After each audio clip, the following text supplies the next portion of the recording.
we need to write these mixed numbers as improper fractions. So first, we have 1 and 1/5.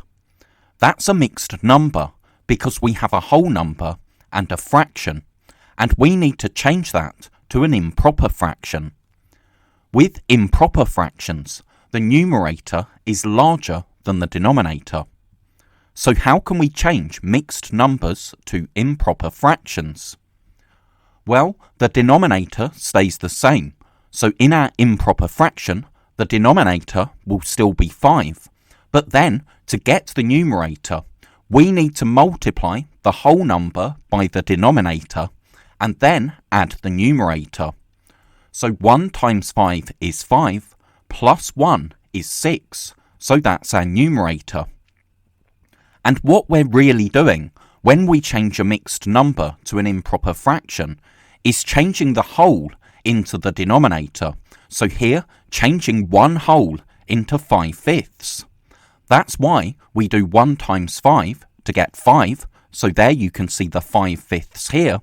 And then we add the 1/5 that we had in our question to give us 6/5 in total. Now we have 2 and 5/6. Again, the denominator is going to stay the same, and we need to multiply the whole number by the denominator, so multiply 2 by 6 and then add 5. 2 times 6 is 12, and 12 plus 5 is 17, so that's our numerator. And you can see why this works, because here we have 2 wholes, but if we change those 2 wholes into 6, then what was 2 wholes is now 12/6, and that's why we multiply 2 by 6 to get 12. Then we need to add the 5/6 that we had in our question, and that gives us 17/6 altogether. Finally, we have 3 and 5/8.